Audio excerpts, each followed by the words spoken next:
So today's lesson is on polynomial functions. Polynomial functions is not new to us. We studied two types of polynomial functions already this year and back in Algebra 1.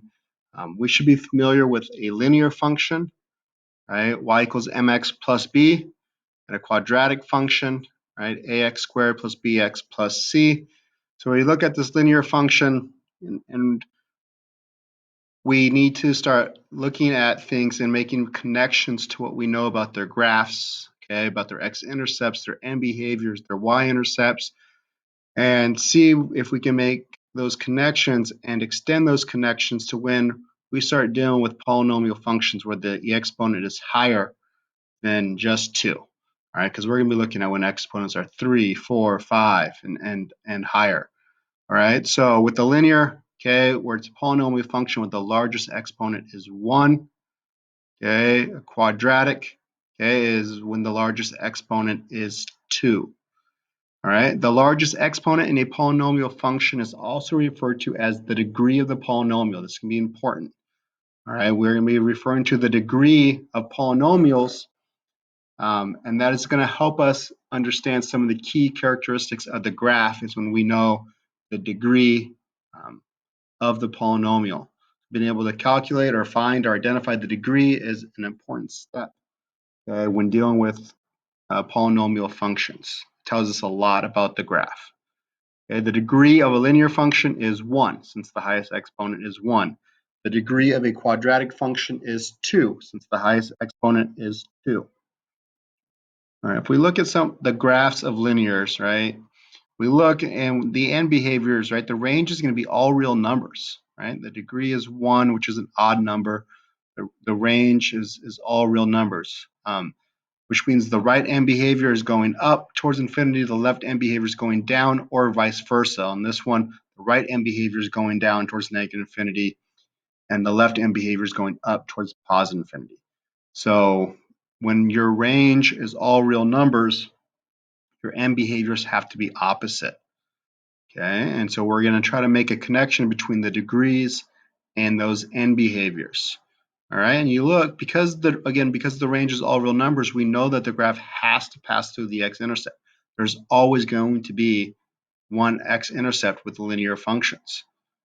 All right, and so you look at both of those, as well as obviously the y-intercept we know is just that b value from our time studying linear functions. All right, if we look at some quadratics, okay, we know that those are parabolas. And so now if we're looking at these n behaviors, look here, the left n behavior and the right n behavior are the same. They are both going down towards negative infinity, right? Here, in this one, they're both going up towards positive infinity, and here, they're both going up towards positive. Again, this is a degree of 2, a quadratic. Okay, and now the n behaviors are going the same direction, which means the range is not all real numbers. There's either going to be a maximum or a minimum value. All right, a turn. Remember, we call that a relative extrema. So it's turning, it's increasing and then decreasing. All right, with the degree of 2, with a quadratic, right, we could have 2 x-intercepts. All right, we could have 1, right, if it hits the x-intercept and bounces off of it, okay, at a minimum or a maximum. Or it's possible to have no x-intercepts, okay, because again, both n behaviors are going up or both n behaviors are going down. So if it's high enough or low enough, that vertex may not go below or above the x-intercept. Okay, so we could have 0 x-intercepts, but at most 2, right? Which, if we pay close attention to the degree, it matches. Right, so these are just the introductory polynomials. We're going to be studying other ones, but the degrees tell us a lot about n behaviors, okay, about x-intercepts. So we have a lot to make connections to. All right, so this is a lot of information right here. This is the formal definition of a polynomial function. It is important. We're going to study lots of functions this year. And to know when we're looking at a polynomial, what's the foundation? What are we talking about here? So I know it looks complicated, but again, we've already studied linear and quadratics, okay? But now we could just change that exponent. So a polynomial function is a function involving only non-negative integer powers of x. So we're going to have x. X will be a base. to be raised to a power. That power has to be a non-negative integer. So 0, 1, 2, 3, 4, and it can go up forever. All right, so we could have an integer of 10, right? So if 10 was the highest exponent, right, this we'd say this is a polynomial of degree 10, right? Right now it's n. We don't know what n is, so it could be any non-negative integer. All right, and then if we have a power of 10, we could have a power of a 9, then 8, then 7, all the way down to 1, and then there's no exponents. All right, and so not every term has to be there, and I'll show you an example of that coming up, but it could, if it has a degree of 10, it could have up to 11 terms in it. Okay, so just like our quadratic, okay, was a degree of 2 with up to 3 terms. All right. So again, n could be any non-negative, okay, but x is the power. Your input, okay, is the base, okay, and n is the power. Right, we have these a's right here. A's we call coefficients, the number in front, okay. The a's are real numbers. They cannot be imaginary numbers. Something we just learned last week. Okay? A's have to be real numbers. Okay? They can be fractions, they can be rational, okay, but they have to be real.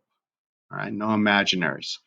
Okay, this function is in standard form because the terms are written in decreasing order based on the exponent. So the highest exponent goes first, and then it goes down in decreasing order. We call that standard form. So if we look at this example here, f of x equals 4x cubed minus 3x squared plus, this is a polynomial in standard form because the highest exponent went first. Okay, we would say the degree is 3. The highest exponent is 3. So this is polynomial degree 3. That has a special name, and we call it a cubic. Just like when the highest degree is 2, we call it a quadratic. When the highest degree is 3, we call it a cubic polynomial or a cubic function. Right? Notice, okay, we do not need every power, right? What are we missing? We don't have an x to the first power. This is still a polynomial function. That just means that coefficient, that a, that was in front of the x would have been a 0. We don't need to write it. All right. We have 4. We call this the leading coefficient, okay, because it's the coefficient on the highest exponent term. All right. So we call that the leading coefficient, the first coefficient when it's in standard form. That's also going to be very important in telling us the direction. So our a, just like we've always known a to do, a is going to tell us direction, okay, and affect how fast, okay, or slow something's going to grow.